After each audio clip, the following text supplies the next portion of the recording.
بصوا بقى مش محتاجين نقف في الحر ده كتير، والجو حر ومش طايقين وزهقنا جدا من تفكير في الاكل.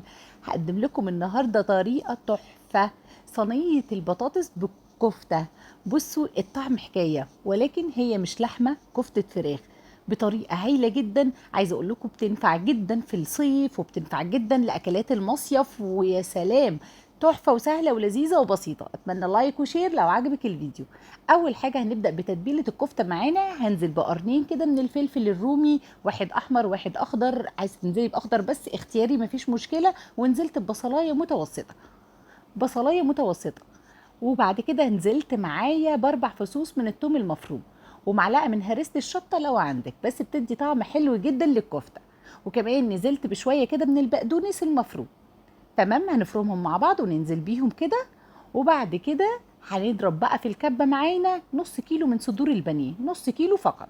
والسر الحلو جدا، لو عندك بقى قطعة ليا هتنقلك الموضوع في حتة تانية، بتخليها جوزي وطرية. طب ما عندكيش ليا، استبدليها بمعلقة من السمن عشان بس تبقى طرية من جوه مش ناشفة. بس كده.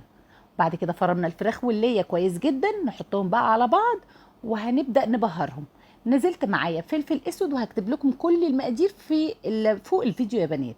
ورشه كده من الكزبره بسيطه، رشه من الحبهان البودر المطحون، رشه من الورق اللورا المطحون، ربع معلقه صغيره من البابريكا، وزيها بهارات السبع بهارات بتبقى حلوه جدا. رشه ملح بسيطه، ونزلت بمكعب مرقه اختياري، نص معلقه صغيره من البيكنج باودر بيخليها هشه مش مكتومه، وكمان نزلت برشه كده من الزنجبيل المطحون. وننزل بثلاث معالق كبار من البقسماط الناعم عشان بس يمسك لنا قوام الكفته. بس كده، هي دي كل مكوناتنا وكل توابلنا، وبتبقى تحفه وجميله جدا. هسيبها في التلاجة تستريح شويه 10 دقايق كده ولا حاجه. وبعد كده جبت معايا حبه زيت صغيرين، ونبدا نكورهم كور صغيره. عايزه تعمليهم صوابع مفيش مشكله خالص، انا اخترتهم ان هم يبقى كور كده ويبقوا سهلين معايا.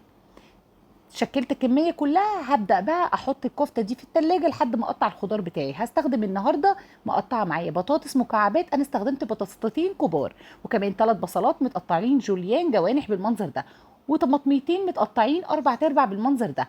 وكمان معايا فلفل الوان، ما كانش عندي فلفل اصفر استخدمت احمر بس، وقرن فلفل سبايسي اخضر. اول حاجه هعملها ان انا هقلي معايا البطاطس. هتحمري البطاطس بالطريقه العاديه جدا. ننزل كده نحمر البطاطس معانا. طبعا لو عايزه تستخدميها هتبقى صحيه اكتر وهيلثي، يبقى هتحطيها في الاير فراير او في الفرن، مفيش مشكله خالص. طلعنا البطاطس معانا، نجيب بقى صينيه بتاعتنا الحلوه دي. عايزه اقول لكم بقى يا سلام لو كلتوها كمان يوم الوقفه، يوم وقفه العيد، او اكله من اكلات العيد، بتبقى تحفه جدا.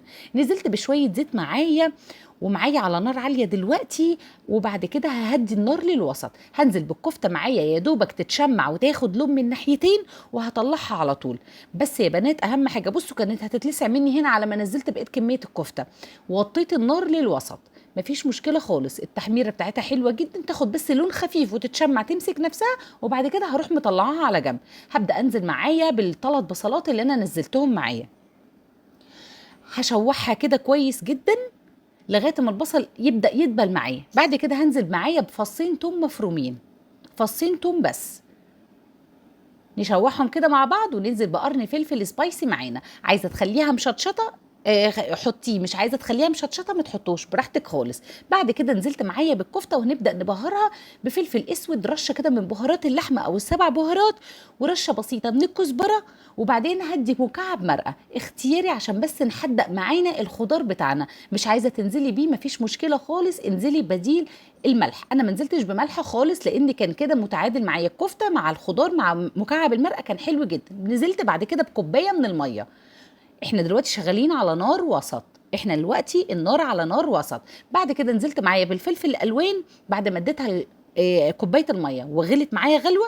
نزلت بالفلفل الالوان، بعد كده نزلت معايا بالطماطم، واخر حاجه هننزل بيها البطاطس المحمره بتاعتنا. تقلبتين بقى، ومشغله الفرن دلوقتي على درجه حراره 240.